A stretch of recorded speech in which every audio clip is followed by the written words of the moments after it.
Hi, everybody. Welcome to English Digest. I'm Tom. Hi, I'm Stephanie. And we're continuing to talk about fire safety. Know the facts. And we're trying to give you some advice that we've gotten through research online. So, yeah, we don't know anything about this ourselves, but you can find this information online from several websites on what to do to stop a fire from happening. So remember last time we talked about maintaining your smoke alarms, use your appliances safely, plan your escape routes, and maintain your home utilities, but we've also got some more advice today. Yeah, I think day one was more of a prevention, what to do to prevent a fire.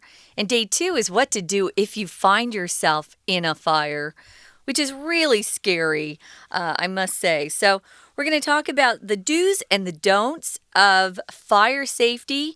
Once you're facing a fire, you have to be very smart, think clearly, and remember the training that you've had. When you get nervous or you get terrified even, sometimes you forget everything you were told to do. It's just, you get so nervous and so scared that your brain doesn't really function. We're going to go over some of the tips, the do's and the don'ts, but first, we're going to read through today's lesson. Do. Use doors to gauge temperature, not doorknobs. Metal doorknobs conduct heat so they can easily burn you if the opposite room is in flames. Touch the door instead to feel if it's hot. Do. Stop, drop, and roll. If your clothes catch fire, don't run. Instead, drop to the floor, cover your face with your hands, and roll. This will cut off the flame's air supply and put them out. Don't underestimate the danger of smoke. Most fire victims don't die from burns, but from inhaling smoke. It spreads fast and breathing it disorients people, making escape harder. Don't hide in the bathroom.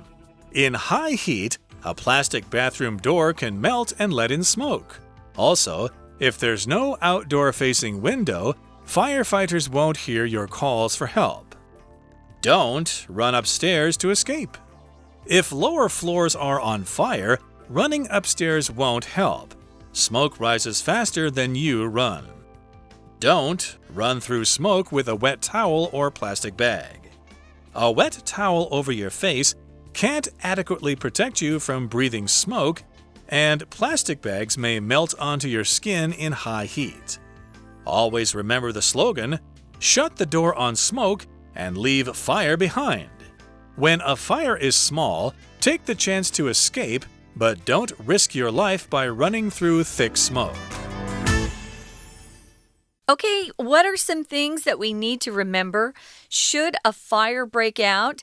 If that happens, we've got some do's and some don'ts.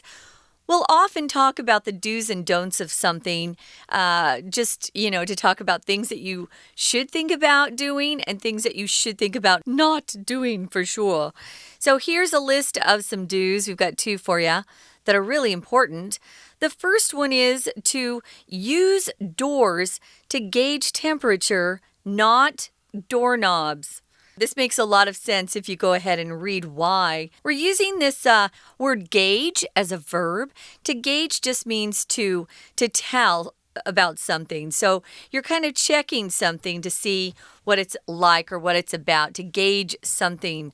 Here you're actually checking the temperature. So by gauging the temperature, you're measuring it. You're trying to figure it out. How do you do that? Well, please remember, don't touch the doorknob. A lot of doorknobs are made out of metal. And if metal gets hot, wow, it can really burn your skin. So remember, don't touch the doorknobs if a fire has already started. So you want to touch the door, but not the doorknob. Now, some of the doors are metal, so don't be touching those either. But you can actually feel a lot of heat if you put your hand very close to it. You don't have to actually touch it. Don't don't burn yourself. That's what you need to remember. Oftentimes, if I want to see if something's hot, like a plate in a restaurant or something, I kind of just tap it really quickly with my finger. Like in a split second there, just try to tap it, and then if it doesn't feel hot, then tap it again for a longer period of time, etc., etc. That might be a way to determine or measure or gauge temperature. Right. I did want to say the word gauge here is kind of weird because of its spelling there. A lot of people might say gouge, which is not the pronunciation. It's actually gauge, and it can be both a noun and a verb. Like if you're going to put air in your tires, you need a tire gauge or a blood pressure gauge or something like that to measure your blood pressure. And again, here, gauge is being used as a verb to measure something. Doorknobs, of course, are those round things on your doors. And metal doorknobs, again, conduct heat, so they can easily burn you if the opposite room is in flames. So here, conduct, that can mean a couple of things, but in this particular case, it kind of transmits something from one point to the other. We can say that air conducts sound waves. Sound waves can move through air, so air conducts sound. And, of course, some metals conduct electricity, like copper conducts electricity. It allows electricity to flow through it, and the same is true with metal doorknobs. They conduct heat. Heat can go through those doorknobs. So, yeah, if you grab that doorknob, ooh, it might burn your hand. Yeah, it sure can. So it conducts heat, so they can easily burn you if the opposite room is in flames. Opposite just means directly across from you or across from something else. I could say, well, Tom and I record, we always sit opposite from each other or opposite each other. You don't even need the from there sometimes. He's sitting opposite me in a different room, actually. So, yeah, it'll burn you if the opposite room is in flames. If something is in flames, it's on fire. Flame, just a flame itself, is the word we use to describe what the fire looks like. That red, orange, yellow shape, that's a flame. Touch the door, if it's not metal, instead to feel if it's hot rather than the doorknob. Now, here's the second tip. This is a do. This is a very famous phrase in America. I think most of the kids in elementary school have this phrase memorized. Stop, drop, and roll. Stop, drop, and roll is a great phrase to remember if you ever catch fire. Maybe a part of your clothing catches fire. Don't run. Of course, the first thing you want to do, because you're afraid, right, is to run. Don't run. Stop, drop to the ground, and roll. What you're trying to do is put the fire out by rolling on the ground. Also, remember to cover your face. You don't want that fire to get near your face. So this will help cut off the flame's air supply and put them out. Fire lives through oxygen. If it doesn't get any oxygen or air, it will die. So you want to cut off the air from the fire, and this will help put the flames out. Notice that flame and flames, it's a countable noun, but fire, we just say put the fire out, put the flames out. You wouldn't say put the fires out. Fire is just non-count if you're talking about just one particular fire you're going through. But flames, yeah, it's always plural. Or if you're talking about a candle, you would talk about the candle flame because candles don't have multiple flames. There's just one flame on one candle. So those are the do's that you need to remember. Right, and remember we've got this phrase here, if you want to get rid of a fire, you put it out. Or in this particular case, you're putting the flames out, so put them out. Again, that's the phrase, rather, for getting rid of a fire, to extinguish a fire. They'll often use that phrase too, Tom, if someone's smoking and they're not supposed to. Yeah, put that cigarette out. Yep, put out your cigarette. Or if the dog is barking and needs to pee, then you put the dog out. That's a different usage of that phrase here. But those are the do's there. Yes, use the doors to check the temperature, to gauge the temperature, and then stop, drop, and roll to put those flames out. So here are some things you don't want to do in case of a fire.The first one is, don't underestimate the danger of smoke. You might think, oh, it's just smoke. I've been to the temple before. I know there's smoke around, and it hasn't started a big fire at the temple, so I'm not afraid of smoke. Nope, you cannot underestimate the danger of smoke. So here we've got the verb to underestimate. That just means you don't realize how dangerous something is.You don't think it's dangerous, but then later you find out, ooh, it actually is dangerous, and now it's too late. I'm going to die. Yeah, you can underestimate a lot of things. Sometimes people get underestimated. Maybe someone doesn't think you're talented enough. But you go on to do very well. You show them they underestimated you. So they thought you were less talented than you really are. Or here, smoke, people think, oh, it's just smoke. It's not real fire. Smoke can kill you faster than a fire can. So be careful with smoke. Your lungs need to have clean air to breathe. Most fire victims don't die from burns, but from inhaling or taking in that smoke into their lungs. When my doorman saved that lady who was trying to kill herself in my building, he really damaged his lungs. He took in so much smoke.So, yeah, you have to be very careful with your lungs, guys. You don't want to inhale the smoke. Inhale means to take in air, but to exhale means to blow it out. And people who smoke cigarettes are exhaling and inhaling when they take that cigarette smoke into their lungs. So, yeah, you don't want to inhale that smoke, and smoke spreads fast, and breathing it disorients people, making escape harder. So here we've got the verb to disorient.As a verb, that just means you don't know up from down. You don't know where you are. Gee, kind of where confused, am I? You might feel a little dizzy or something. And we often use the adjective form. Oh, I feel so disoriented. I don't know where I am. I don't know who I am, etc. So yeah, don't underestimate that smoke. We'll talk about some more don'ts in just a couple of seconds. But let's take a break right now and listen to our Chinese teacher.大家好，我是安娜。我们昨天谈了如何预防火灾，今天要谈谈万一不小心真的火灾发生，到底应该要怎么做呢？在火场当中应该要怎么做，不应该怎么做？其实这个应该跟不应该在英文当中有 do's and don'ts， 应该要做什么，不应该要做什么。好，我们首先看应该要做的2点事情。第一点，要用门来测量温度，而不是用门把来测量温度。在第一句话当中，要用 use doors to gauge temperature. Gauge, G-A-U-G-E 这个字就是我们所谓的测量温度或测量重量的意思。为什么不能用门把呢？因为金属门把很容易导热。导热这个导出现在第一点当中的第2句话，也就是粗体字的 conduct。它本来有 do, perform 去做的意思，但是它也有传导热量、传导之意。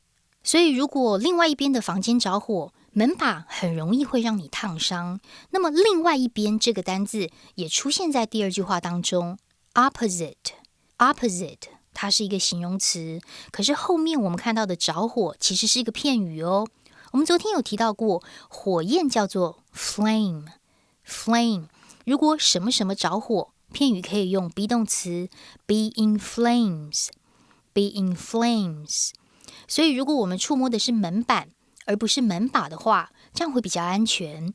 那么第2点，如果你的衣服真的着火了，不要跑，要做什么呢？ Stop, drop and roll， 要停下来，而且要躺在地上，用手遮住脸，并且翻滚。因为这样做呢，就可以阻绝火焰当中空气的供应，而且把火扑灭掉。在第2点的最后一句话，第4句最后面我们看到一个片语，扑灭火的扑灭，英文可以用 put out fire。 好，那这是2件该做的事情，而不应该做什么呢？不应该做第1点，我们不能够低估烟雾的危险。估计这个英文字叫做 estimate， 它其实有出现在第一点当中的第一句 estimate E-S-T-I-M-A-T-E， 如果是低估，就在 estimate 前面加上字首 underestimate， 如果是高估，则把这个字首可以换成 overestimate。 在这一点当中，第二句话我们看到一个 not A but B， 不是 A 而是 B， Don't die from burns， 这里有一个 not， 逗点之后的 but 强调而是吸入了inhale， 吸入过多的浓烟。这一点的第三句话当中，最后面看到逗点的 making， 它是一个分词构句。这里的 making 很特别，因为它省略的冠带 which 指的是逗点前面的整句话，也就是因为烟雾扩散得很快，而吸入就会失去判断力这件事情 which makes escape harder。We're going to take a quick break. Stay tuned. We'll be right back.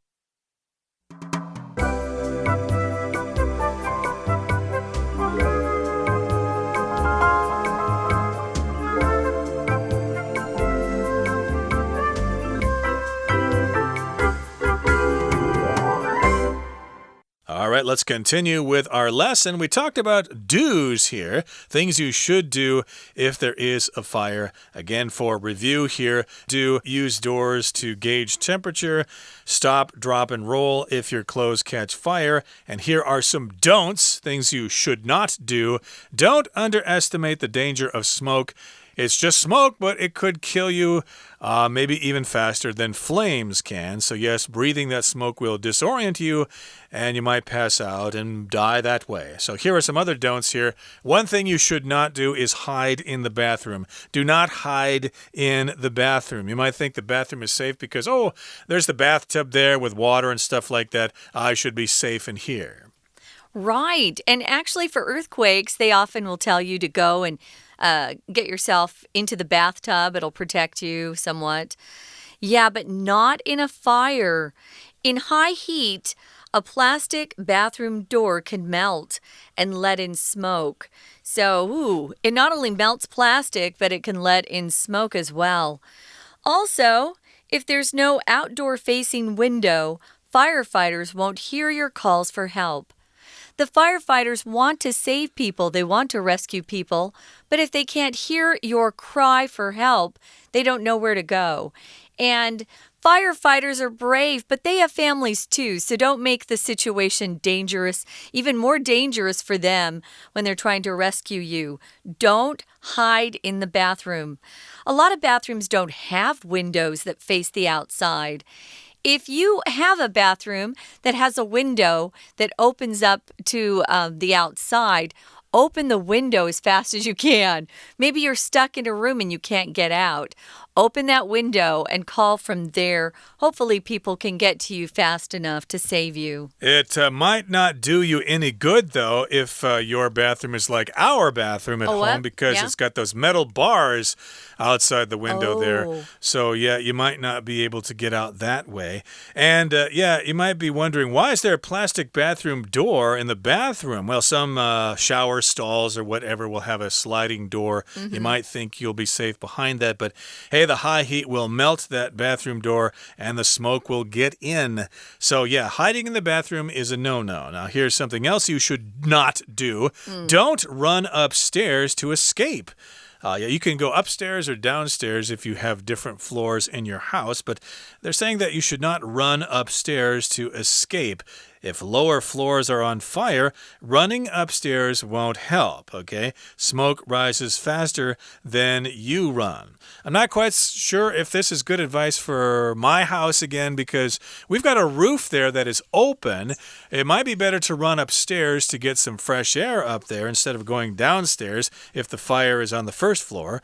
But again, I think generally speaking, the smoke will rise faster than you can run and it will get you. I think probably this tip applies to homes where they can't actually get on the roof. Maybe they're just at the top floor of the building and you're stuck up there. But yeah, some homes, if you can get yourself up to the roof, you can be rescued or even get to a place. Maybe you could jump to a tree that's close by. I've heard of that happening too. You just have to kind of do the best you can. But if you're running upstairs and you're stuck on the top floor, you can't get to the roof outside, that doesn't help you at all. And smoke goes up. So you don't want the smoke to reach you even any faster than it can already. Here's the last one. Don't run through smoke with a wet towel or plastic bag. And a lot of times they do tell us to get a wet towel and put it over our faces. So a wet towel, it says, over your face can't adequately protect you from breathing in smoke. So if you breathe the smoke or you breathe in smoke, that's what's going to get to you guys. Definitely don't have a plastic bag over your head. That's crazy. I've never seen that anywhere. That's crazy. You need to just not think about that one at all. Anything plastic's going to melt in high heat. And boy, when plastic melts on skin, the doctors have a hard time getting the plastic off. Usually you lose some of that skin as they try to get the plastic off your skin because it just melts in to the skin. It's horrible. It's going to hurt like heck if that happens to you. So yes, never put a plastic bag over your face. And this is something maybe that's new to me. I guess I would have thought that, hey, if you're in a room full of smoke, maybe you should put a wet towel on your face. Yeah, we were kind of taught that when we were young. Maybe, yeah, but I guess the advice now is do not do that. Don't run through smoke with a wet towel or a plastic bag over your face. I guess if you do have to run through smoke, though, maybe you should hold your breath or something. But again, you should probably do some research on this first before you actually do that. But again, a wet towel will not adequately protect you from breathing smoke. So adequately here is an adverb from the adjective adequate, which means sufficient, satisfactory, enough. So it won't protect you enough from that smoke there. Yes, indeed, you might breathe in that smoke and you'll get disoriented. And as Stephanie said, if you have a plastic bag over your face, it might melt onto your skin, and that would be highly painful. Very, very painful. Always remember the slogan, shut the door on smoke and leave fire behind. We have lots of slogans for different things. This is one that they're trying to teach us here to keep us safe from fires. Shut the door on smoke. You don't want the smoke around you. And leave fire behind. When a fire is small, take the chance to escape, but don't risk your life by running through thick smoke. Do you know a lot of people have died running back into an apartment or a house to save a pet? And they're just trying to say, you're not a professional. Don't go back into that house.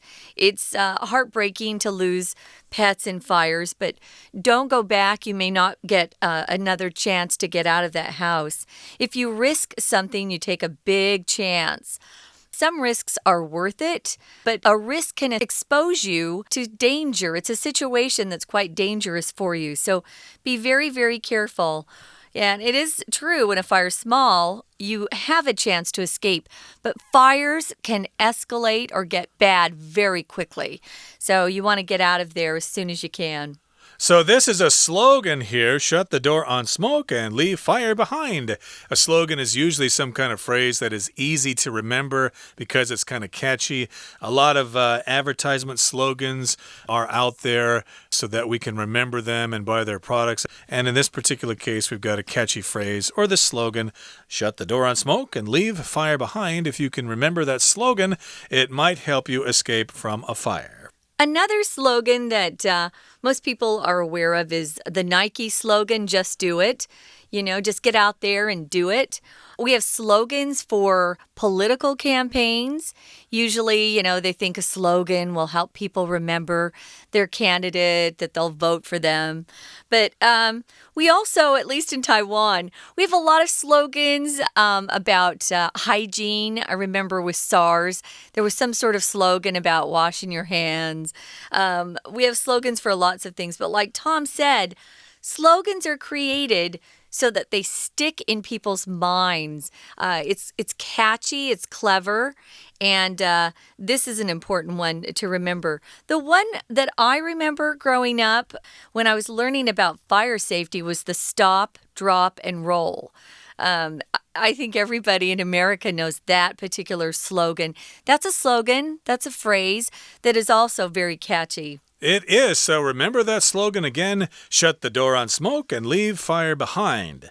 It might be better if that rhymed, but it's still catchy enough. Now, when a fire is small, take the chance to escape, but don't risk your life by running through thick smoke. So yeah, when that fire is small, you better get out of there, because if you wait too long, it might be too late. Yes, indeed, make sure your kids and your grandparents and everybody are out of the house, but do that as fast as you can. And don't risk your life.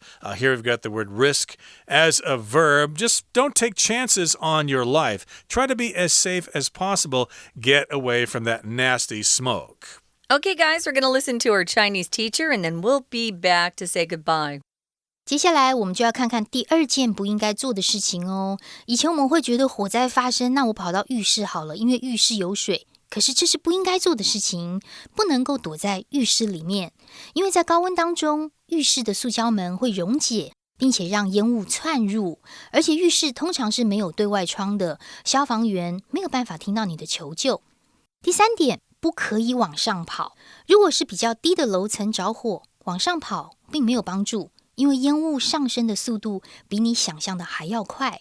我们在这一点当中看到第三句话有一个动词叫做 rise。Rise 这个字，它指的是什么东西的高度往上升，什么东西升高了，什么东西升起。例如，太阳升起 ，the sun rises； 烟雾往上飘 ，the smoke is rising； 或者是气球往上飘 ，the balloon is rising。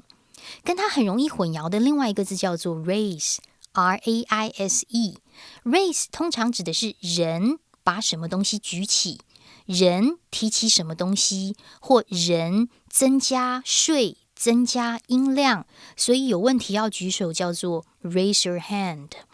甚至养小孩、养宠物的养也是这个 raise。所以这两个字不要搞混哦。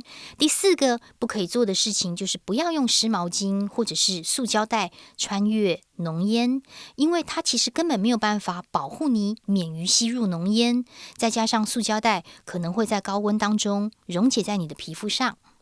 不过最后还是有 slogan 有标语，希望大家能够记住，遇到浓烟就要关门，要把火留在后面。我们看到把什么什么东西留在后面，出现在倒数第二句最后面 leave something behind。 leave something behind。 而如果火势还小的话，就要把握机会逃跑，不要冒着生命的危险穿越浓烟，冒着什么什么危险做某件事情，在英文当中可以用 risk something， 它出现在最后一句 risk your life， 借由做某事by doing something。 不过不管是如何，希望都没有火灾产生，而最重要的是一定要做好 prevention， 预防才是最重要的哦。以上就是我们今天的课程。Okay, that's it for our program. Thank you for joining us, and we hope you can all stay safe in the event of a fire. Hopefully, it won't happen to you in the first place, but if it does, be prepared. From all of us here from English Digest, I'm Tom. I'm Stephanie. Goodbye. Bye.